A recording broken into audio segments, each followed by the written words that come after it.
jawab dulu. Di dalam WhatsApp juga ada 3 pertanyaan. Ustaz,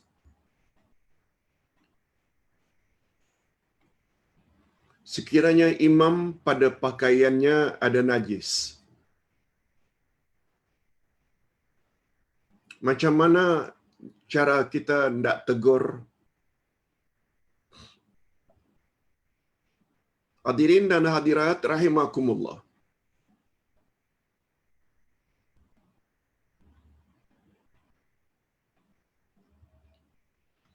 Dugaan kita sebagai makmum yang imam itu ada najis, hanya dugaan. Barangkali itu bukan najis.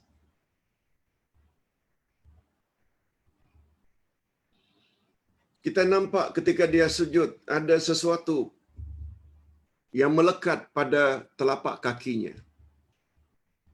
Itu juga tidak pasti.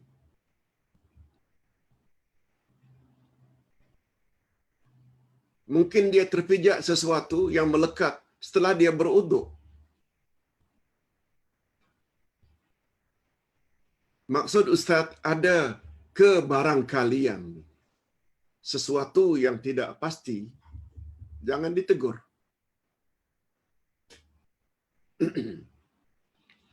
Yang diajar oleh Nabi untuk kita tegur bila berkaitan dengan bilangan rakaat, bila berkaitan dengan dia terlupa membaca Al-Quran, sama ada subhanallah, atau kalau dia tersalah baca, kita boleh sambung bagi yang ingat, supaya dia ingat balik. Adapun sesuatu yang pada pakaiannya ada najis, yang kita tak pasti, itu najis atau tidak, jangan ditegur. Paling-paling selesai salat, kita boleh bertanya, barangkali Tuan Imam ada najis.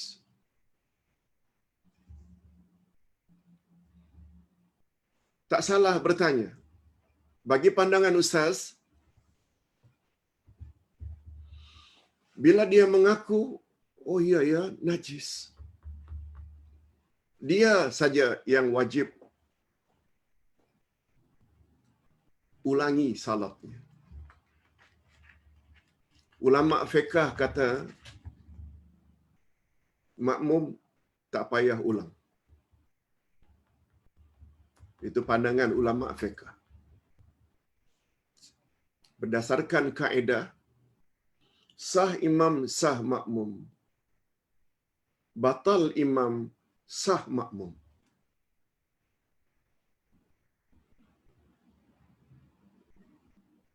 Umar bin Khattab radhiyallahu anhu pernah mengimami salat subuh.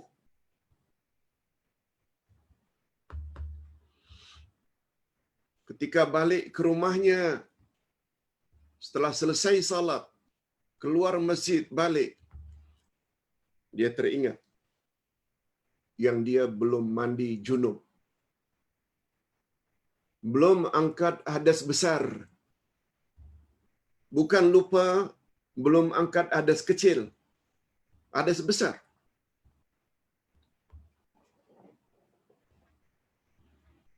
Umar tidak bersikap memanggil semua jemaah supaya balik. Kamu orang kena salat balik. Umar tidak buat announcement. Aku lupa mandi junub. Umar mandi junub, dia ulang balik salat subuh. Ini di antara hujah mereka, batal imam, sah makmum. Sebabnya ketika salat berjamaah, andai kata kita tidak begitu setuju dengan bacaan imam, memanglah sebaiknya imam itu bacaannya bagus. Dan andai kata kita dapati imam itu bacaannya tidak begitu bagus. Ikuti saja. Insya-Allah kita tetap mendapat pahala salat berjamaah dan sah salat kita. Wallahu a'lam. Ini jawaban Ustaz. Yang kedua, saya ada terdengar dari Ustaz di WhatsApp yang dikirim oleh kawan. Ustaz tersebut menyatakan bahawa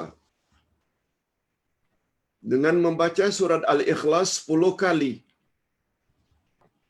setiap hari boleh melayakkan kita masuk syurga. Mohon pencerahan Pak Ustaz. Terima kasih. Ustaz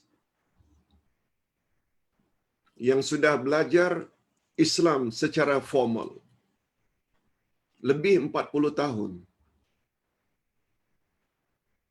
Secara formal tak pernah jumpa ada hadis ini. Yang ada hadis sahih, bila kamu membaca surat Al-Ikhlas 1 kali, sama dengan kamu membaca sepertiga Al-Quran, 10 juz. Ada hadisnya. Aisyah pernah diminta oleh Rasul supaya khatamkan membaca Al-Quran sebelum tidur. Lalu Aisyah bertanya, manalah termampu ya Rasulullah khatamkan setiap akan tidur 30 juz. Kata Nabi, baca saja Al-Ikhlas 3 kali. Bukankah setiap kali sama dengan 10 juzuk? 3 kali sama dengan 30 juz. Dari sudut fadilat. Tapi Nabi tak pernah menyebut baca 10 kali Al-Ikhlas garanti masuk syurga.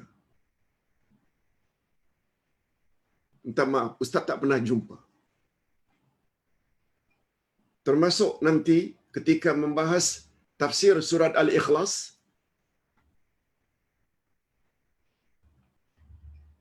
third last dari juz amma ni Al-Ikhlas, Al-Falaq, An-Nas. Ustaz telah tulis tentang fadilat surat Ikhlas, tapi tidak masukkan hadis ini. Sebab tak pernah jumpa. Mana-mana rujukan kitab-kitab tafsir, Ustaz alhamdulillah punya kitab tafsir dalam bahasa Arab tak kurang dari 15 jenis. Ustaz buka semuanya untuk Ustaz kumpul kelebihan-kelebihannya. Tak jumpa hadis ini. Ustaz tidak nafikan surat Al-Ikhlas adalah surat yang sangat hebat. Tetapi menyebut fadilat ini, kepada yang bertanya ini, tolong tanyakan kepada Ustaz berkenaan yang dia dengar. Adakah hadisnya yang menyebutnya? Fadilat-fadilat ini, Ustaz teringat kata-kata Imam Ibnu Katsir dalam tafsirnya, tafsir Ibnu Katsir. Hadis Nabi yang paling banyak dilanda oleh hadis palsu adalah justru hadis-hadis yang berkaitan dengan fadilat-fadilat. Jangan-jangan ini satu di antaranya. Wallahu a'lam. Yang ketiga, Pak Ustaz, kalau salat perlu pakai sutra bagi elakkan orang lalu di depan kita. Jadi kita pakai sejadah saja. Adakah boleh karena orang awam pun dah maklum itulah sempadan kawasan sujud? Bagaimana Pak Ustaz? Yes. Boleh. Di zaman Rasulullah sallallahu alaihi wasallam, ingat ya, bila kita belajar bab salat, kita akan belajar bab sutra. Sutra bukan sutra ya, silk, bukan. Sutra ini sesuatu yang kita letak di hadapan kita yang sedang salat sendirian atau di depan imam.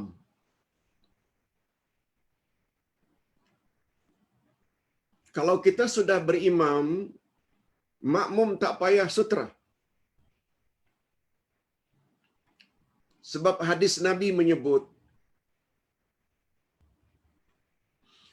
imam adalah sutra, sutra makmum adalah imam.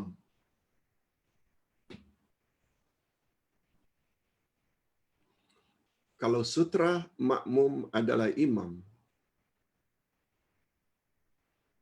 kita tidak boleh lalu depan imam. Tapi depan makmum boleh. Sebab sutrahnya makmum adalah imam. Itu sebabnya bila di Masjidil Haram atau Masjid Nabawi, orang yang batal salatnya lalu di depan kita, atau orang yang ingin mendapatkan saf lalu depan kita, karena bahagian tengah itu ada yang kosong, tidak membatalkan. Sebab sutra makmum adalah imam. Nah, persoalannya, kalau salat sendirian di rumah, salat wajib ke atau salat sunat, perlu ada sutra. Mungkin dengan kursi, mungkin dengan bantal, atau sesuatu.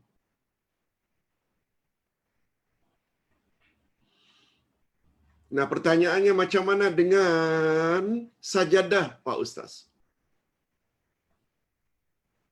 Di zaman Nabi sallallahu alaihi wasallam tidak begitu dikenal sajadah ini. Mereka salat begitu saja. Di musim panas mereka salat di padang pasir.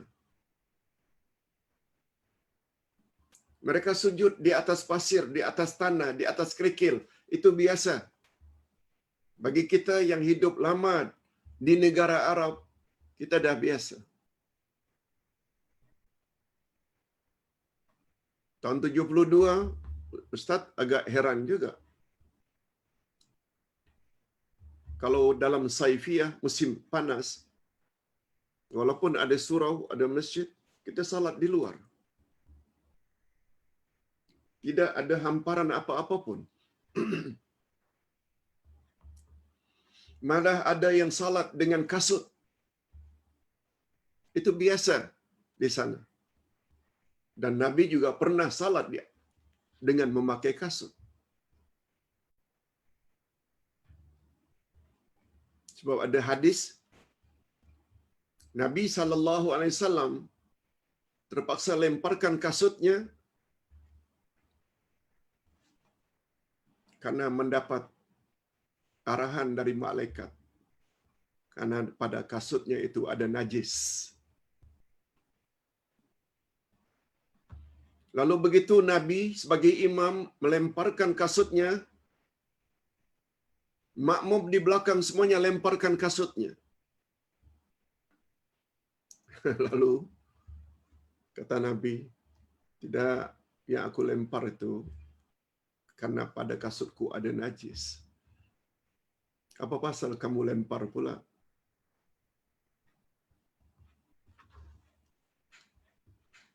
Walaupun Nabi ada menyebut ju'ilal imam liyutamma bih. Imam dijadikan imam untuk diikuti. Barangkali hadis itu yang berkesan kepada para sahabat. Segala gerak-gerik imam itu perlu diikuti. Tidak, kata Nabi. Yang itu bab lain. Yang tak boleh, bila aku rukuk, jangan kamu dahului rukukku. Bila aku sujud, jangan kamu sujud dahulu. Bila aku iktidal, jangan kamu iktidal dahulu. Itu yang tak boleh. Boleh. Okey. Berbalik kepada sajadah, karena semua orang sudah maklum, sajadah itu adalah area, kawasan yang tak boleh dilintasi. Oleh sebab itu, andai kata orang yang ingin melintasi di depan kita, tapi di depan sajadah, tak mengapa. Islam sangat larang kita melewati orang yang sedang salat, kita melewati orang yang sedang salat,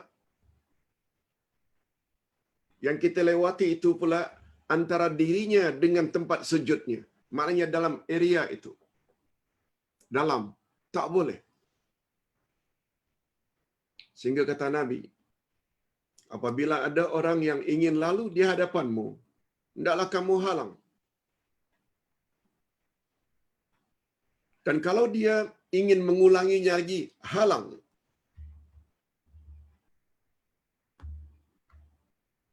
Apa kata Nabi?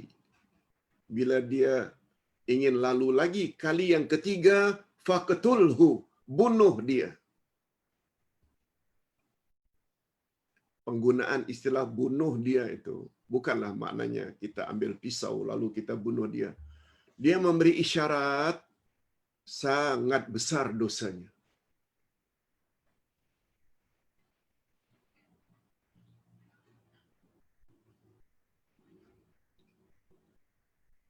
Ustaz pernah lihat sendiri di Madinah.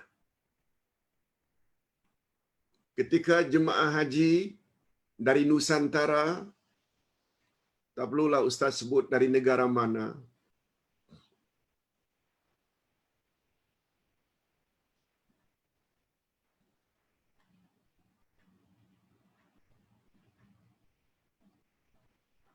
minta maaf.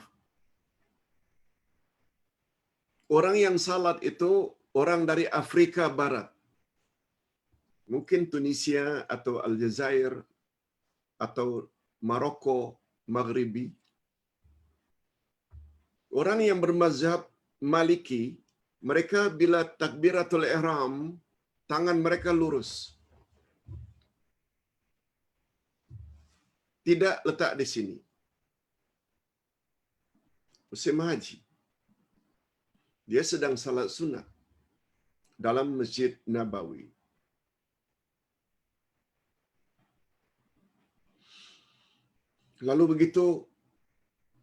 Lalu seseorang dari Nusantara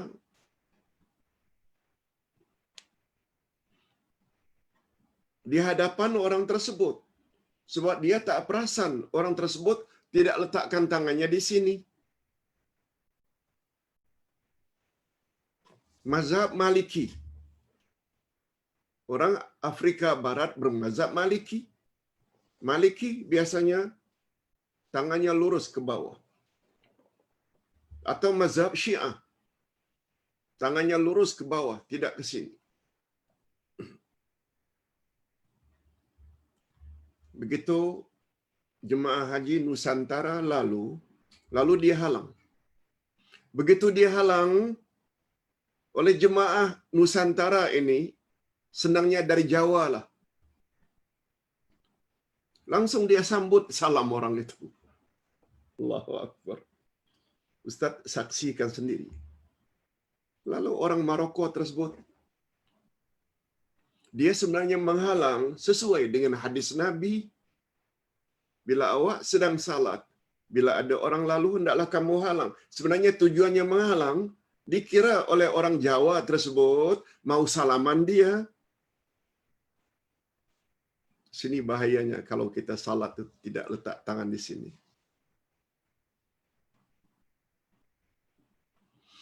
Hadirin dan hadirat rahimakumullah. Malah Nabi Muhammad sallallahu alaihi wasallam menyebut di dalam hadis sahih tentang bahayanya orang lalu di hadapan orang yang sedang salat. Itu sebabnya sutrah perlu. Itu sebabnya sejadah perlu supaya ada kawasan yang orang maklum kita tidak boleh lalu di hadapannya.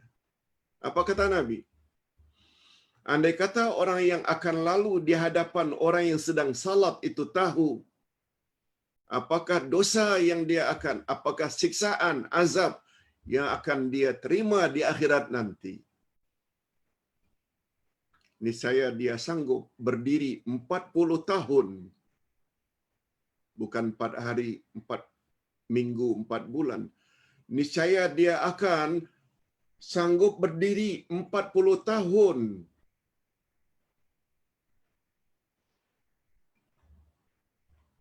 daripada dia melewati orang yang sedang salat. Sekali lagi ya, kalau ini batas kita punya sajadah, di sini tak mengapa. Tapi dalam kawasan ini tak boleh. Sedangkan di sini berdirinya orang, ini akhir sajadah, di depan ini tak mengapa. Tapi dalam area ini, andai kata orang ini tahu siksaan apa yang akan dia terima nanti di akhirat, niscaya dia akan berdiri 40 tahun pun dia sanggup berdiri. Begitu hadis Nabi sallallahu alaihi wasallam. Nah, ada pertambahan lagi pertanyaan.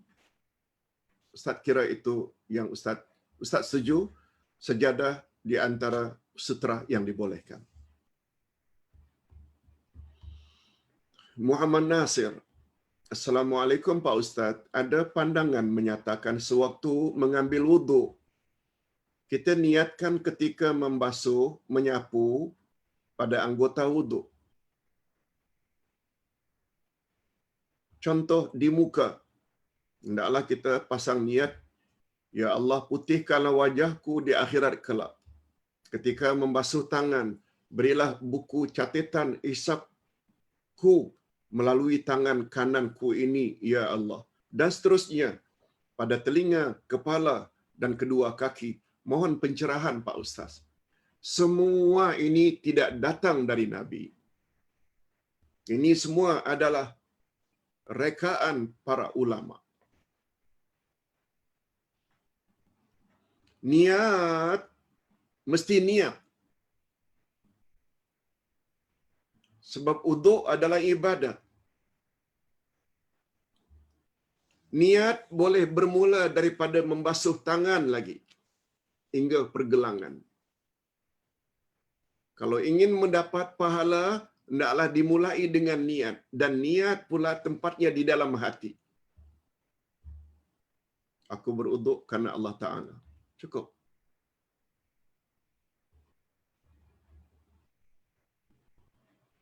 Selalu kita dengar niat hendaklah bermula ketika kita membasuh muka. It's okay. Tapi bermula daripada membasuh tangan, kumur-kumur, itu bermula dari itu lebih baik. Sebab walaupun itu semua sunat, supaya dia menjadi atau mendapat pahala. Paling kurang, ketika muka itu pasangkan niat. Yang lain itu, terus saja kita basuh, sapu, tanpa niat apa-apa. Setelah itu kita doa, dan doanya juga datang dari Nabi sallallahu alaihi wasallam. Tidak pernah datang dari Nabi doa untuk setiap anggota.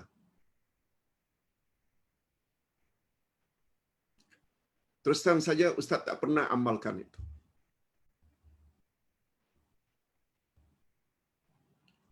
Rasulullah sallallahu alaihi wasallam pernah bersabda, apabila orang selesai wuduk, langsung diikutinya dengan doa, maka terbuka ketika itu untuknya 8 pintu syurga. Ustaz pernah dengar ini ceramah Syekh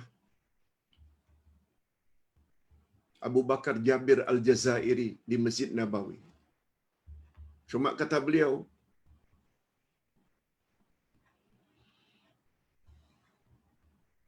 kita tak dapat masuk syurga lagi sebab kita tak mati. Tak menyebutkan ganjarannya. Tak pernah disebut. Setiap anggota mesti ada niat tertentu. Tolonglah. Jangan tambah-tambah sesuatu yang tidak datang dari Nabi. Tak cukup ke ajaran Nabi? Jadi kita bila belajar agama ini dengan manhaj, kita selalu merujuk apa kata Allah, apa kata Rasul. Lebih-lebih lagi yang bersangkutan dengan fadilat, fadilat, fadilat. Ingat kata-kata Imam Ibn Katsir. Hadis tentang fadilat lah hadis yang paling banyak dipalsukan. Yang kelima, Pak Ustaz, Baru-baru ini saya ada tengok video seseorang ustaz yang memberi petua amalan untuk mengelak serangan jantung, yakni membaca surat Al-Insyirah 1 kali dan baca doa Rabbi syrah li sadri wa yassir li amri 7 kali setiap pagi selepas salat subuh. Bolehkah kita ikut amalan ini walaupun tidak ada dalil atau tidak ada disabitkan dari Nabi? Ustaz punya pandangan boleh.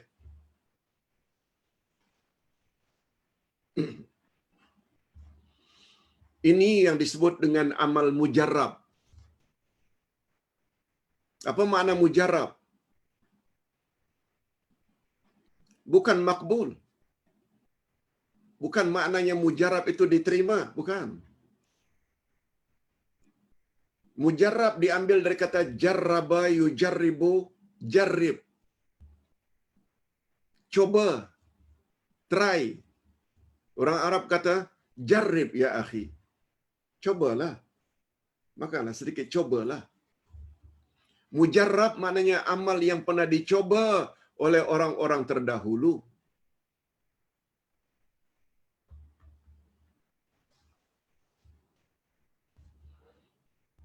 Ustaz, umpamanya berdasarkan pengalaman Ustaz, ketika akan interview, gemuruh dulu ketika sebagai mahasiswa, gemuruh. Ustaz lalu ambil inisiatif baca surat Al-Ikhlas 3 kali. Mudah-mudahan Allah bantu. Hilang gemuruh serta-merta. Timbul berani menghadapi interview. Lalu Ustaz perturunkan kepada anak-anak, bila kamu gemuruh nak, baca Al-Ikhlas 3 kali. Ustaz tak pernah kata itu dari Nabi. Ini namanya amal mujarrab. Oh, ayahku dulu ada buat macam itu. Lalu anak-anak ikut. Ustaz pernah dapat panggilan dari Indonesia. Ketika itu ayah Muhammad Yasin masuk hospital. Susah bernafas.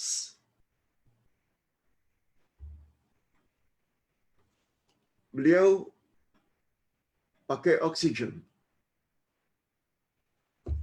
Ustaz segera balik langsung ke hospital.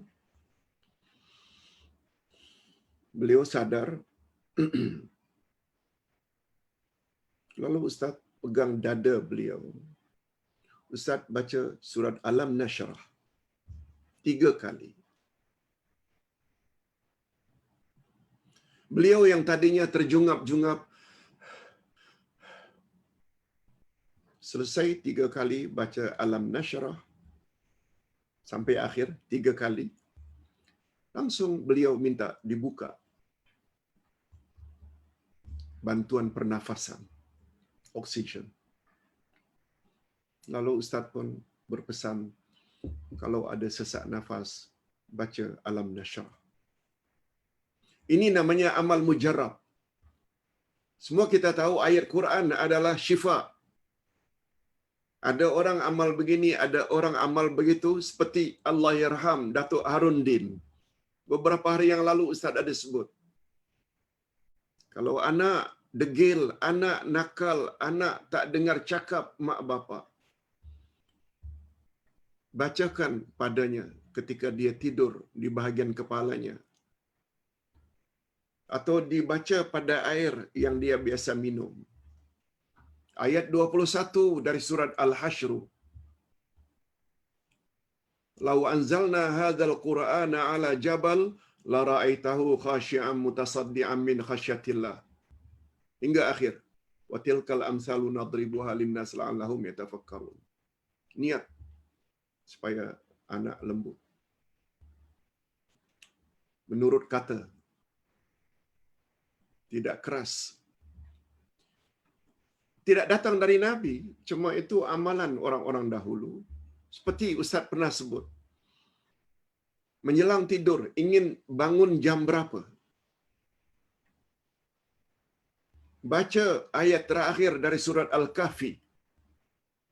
Qul innama ana basyarum mislukum yuha ilayya annama ilahukum ilahu wahid. Sampai di situ. Setengah saja dari ayat 110. Ayat terakhir Al-Kahfi. Niat jam berapa akan bangun? Alam kita pasang jugalah. Tapi Ustaz selalu terbangun 1 minit sebelum alam berbunyi. Kalau jam 5 kurang 1 minit terbangun. Siapa yang bangunkan? Itu kuasa Allah. Tidak datang dari Nabi, tapi itu amalan orang-orang alim zaman dahulu. Ini namanya amal mujarrab. Tidak salah. Baca alam nasyrah, baca Rabbi syrah li sadri wa yassir li, itu doa Nabi Musa karena dia kurang petah dalam bercakap, karena menelan bara api ketika masih kecil. Sebab itu beliau dibantu dengan saudaranya yang bernama Harun. Doa ini terkenal. Tidak salah. Cuma jangan kata dia dari Nabi. Itu saja. Itu sebabnya namanya amal mujarrab. Okey. Terakhir, Ustaz ambil masa sedikit untuk menjawab soalan melalui WhatsApp. Pak Ustaz.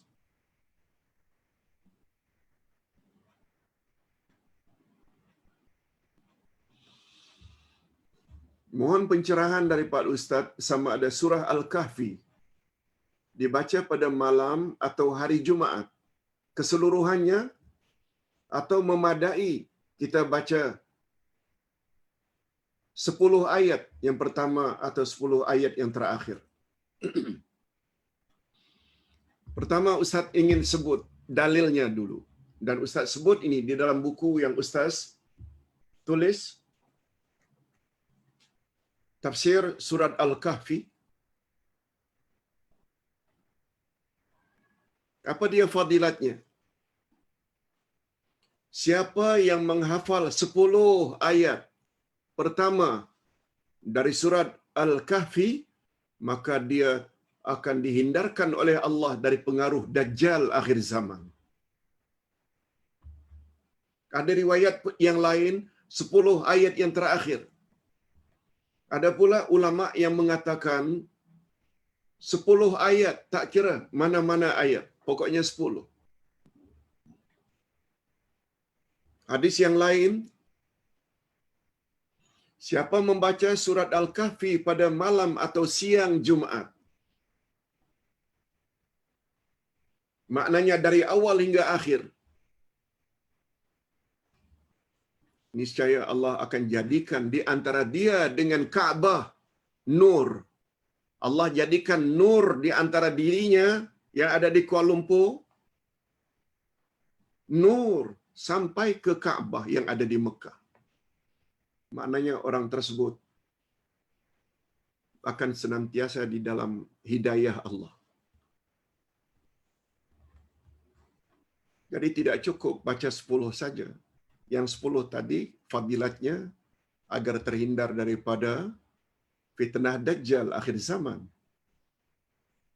Kegunaan yang seluruhnya 110 ayat ini agar Allah jadikan nur atau cahaya di antara diri kita dengan sampai ke Kaabah. Jadi karena hari dalam Islam ini bermula dari Maghrib, bukan jam 12 malam. Perkiraan agama Islam, hari bermula daripada Maghrib, hari sebelumnya. Khamis, masuk Maghrib saja, dah mula Jumaat dah. Yang kita panggil dengan malam Jumaat. Siangnya, dan jangan sampai lebih daripada asar pada hari Jumaatnya. Pastikan, baca walaupun sedikit-sedikit, sampai tamat 110 ayat. Itu jawaban Ustaz. Berikutnya, Pak Ustaz, saya mau tanya, apa pandangan Ustaz di atas tulisan di atas? Mohon pencerahan Ustaz, saya kurang faham. Dalam buku Ustaz, Rawatlah Diri dengan Al-Quran tentang sakit gigi, ditulis ayat di atas pipi yang sakit. Rasanya susah Pak Ustaz nak tulis di atas pipi.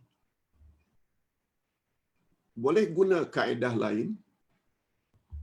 Hadirin dan hadirat, ada setengah ulama mengatakan tulis ayat pada mangkuk dengan berdawatkan saffron, kuma-kuma. Ini semua pandangan-pandangan para ulama. Tapi Ustaz lebih cenderung rawatan ini dalam bentuk bacaan.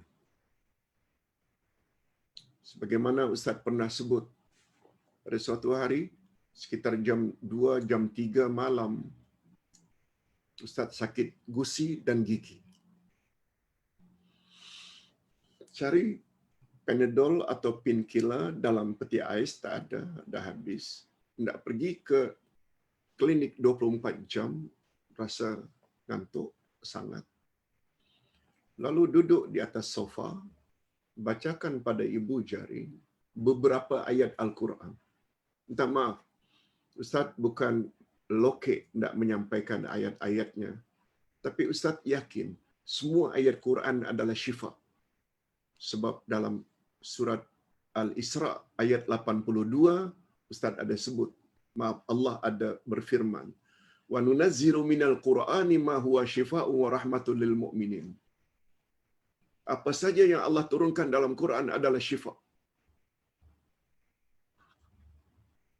Min di situ lil jinsi, semua jenis ayat Quran. Itu sebabnya ketika Rasulullah balik ke rumah, Aisyah ada tetamu perempuan. Rasulullah tanya, siapa dia ya Aisyah? Oh, dia sakit ya Rasulullah. Dia minta kita buat sesuatu untuk merawatnya. Apa kata Rasul? Iqra'i 'alaihal Qur'an. Kamu bacakan saja Aisyah padanya Al-Quran tanpa menyebut surah apa, ayat berapa. Ini menguatkan lagi bahawa semua ayat. Jadi ringkasnya, dalam keadaan sakit Ustaz baca, tapi penuh yakin Quran adalah obat.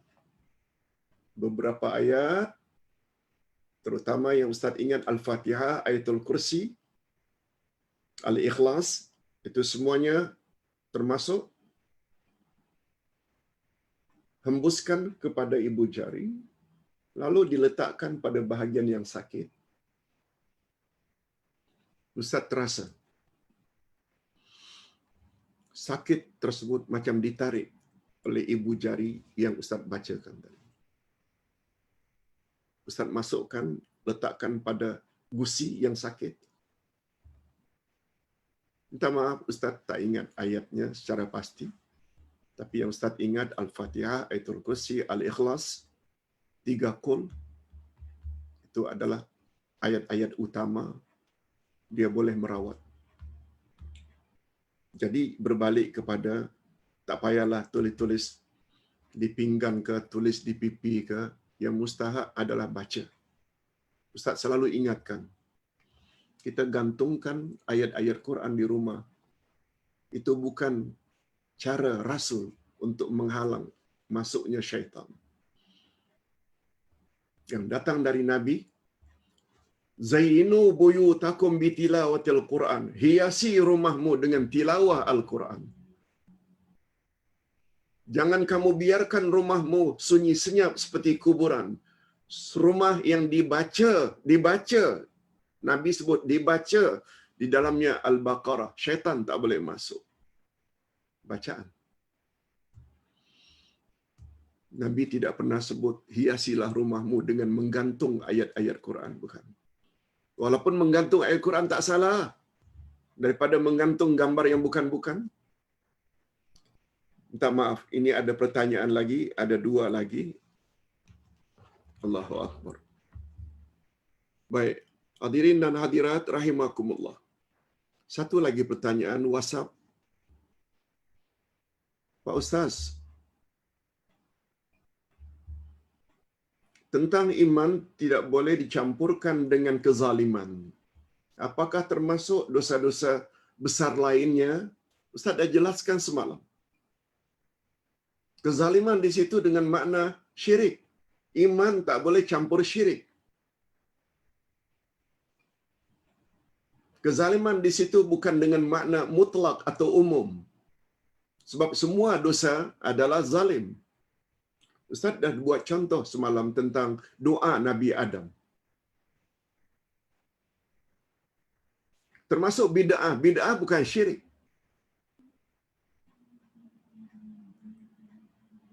Semua dosa-dosa selain daripada syirik boleh Allah maafkan jika Allah berkehendak. Pertanyaan berikutnya, Pak Ustaz, berkenaan isu manusia berasal dari Nur Muhammad. Tidak ada dalam Quran dan hadis. Betul?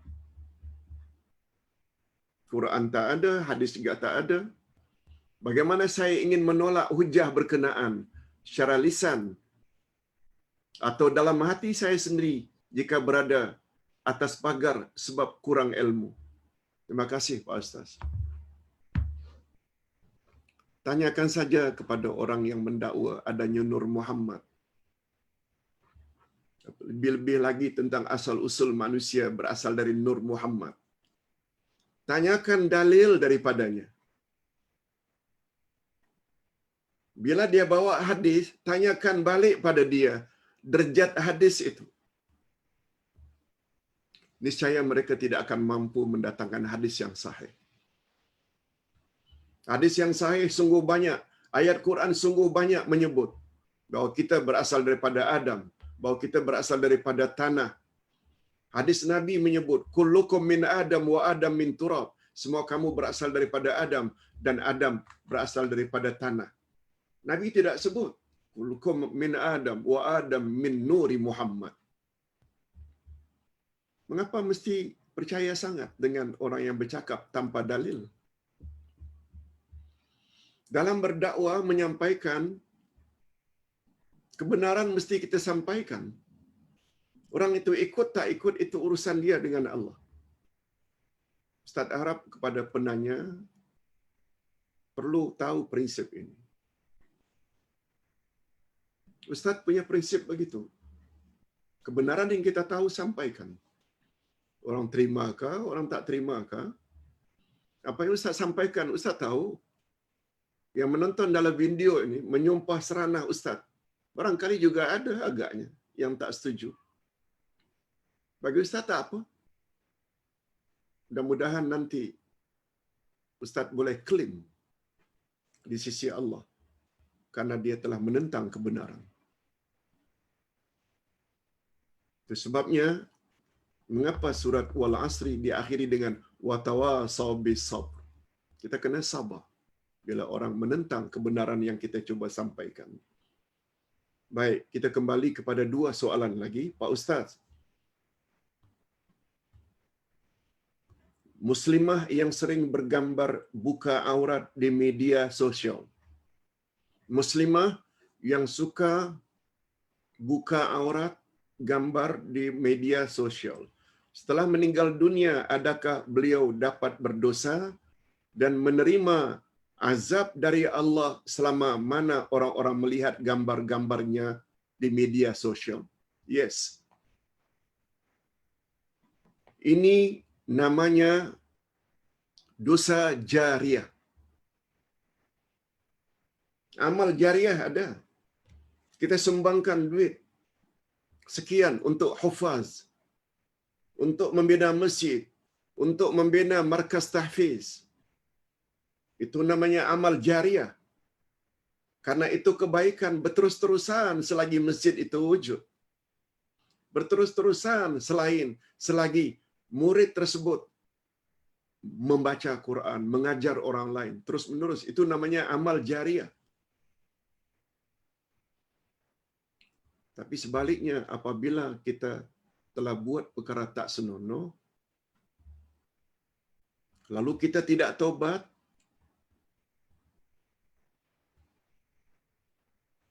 besar kemungkinan dosa itu akan berterus-terusan walaupun kita sudah mati.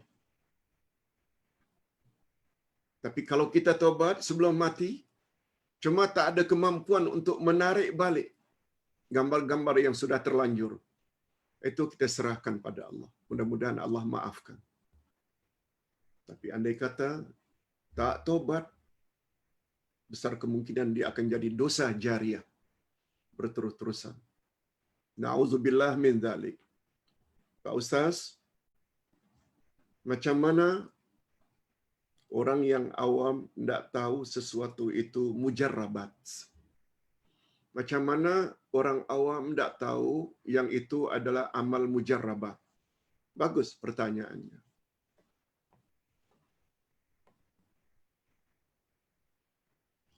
Bila sesuatu itu datang dari Nabi, itu bukan mujarrabat. Itu namanya sebab syar'i.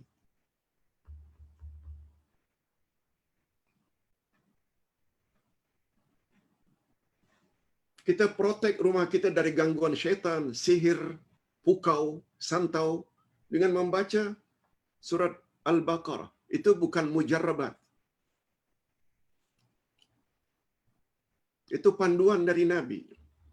Mujarrabat ini sesuatu yang diamalkan oleh seseorang. Sebagai contoh, bila dia salat hajat,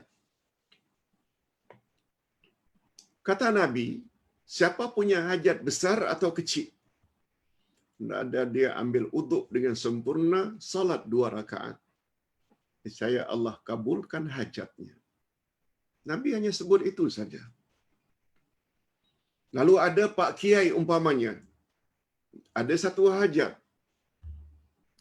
Lalu dia punya inisiatif, setelah Al-Fatihah rakaat pertama, dia baca sekali Ayatul Kursi dan 7 kali Qul ya ayyuhal kafirun. Rakaat kedua, setelah Al-Fatihah, dia baca 1 kali Ayatul Kursi dan 5 kali surat Al-Ikhlas. Rakaat pertama, Al-Fatihah, Ayatul Kursi, 7 kali Qul ya ayyuhal kafirun hingga akhir. Rakaat kedua, Al-Fatihah, Ayatul Kursi dan 5 kali Qul huwallahu ahad hingga akhir. Lalu ternyata apa yang dia hajat kabul. Lalu diperturunkannya kepada anak muridnya, santri-santrinya. Lalu santrinya pula dapat dari gurunya, sampai hari ini kita dengar selalu, padahal itu bukan dari Nabi. Bila ditanya, boleh ikut tak Pak Ustaz? Boleh. Tapi jangan kata itu dari Nabi. Nabi tak pernah cakap macam itu. Malah bila kita ingin baca yang lain juga boleh. Hadirin dan hadirat, Ustaz kira cukup sampai di sini. Sudah 2 jam 5 minit kita bersama. Mudah-mudahan Allah Subhanahu Wa Taala beri kita taufik, tambah ilmu tentang tiarah tadi supaya kita waspada selalu. Macam mana cara untuk kafarat daripada tiarah, Ustaz dah ajar. Rujuk pada nota atau buku. Jangan minta Ustaz kirimkan sebab banyak kerja-kerja lain lagi yang perlu Ustaz buat. Ustaz sudah kirim program minggu ini. Dan Ustaz bercadang setelah minggu ini Ustaz akan teruskan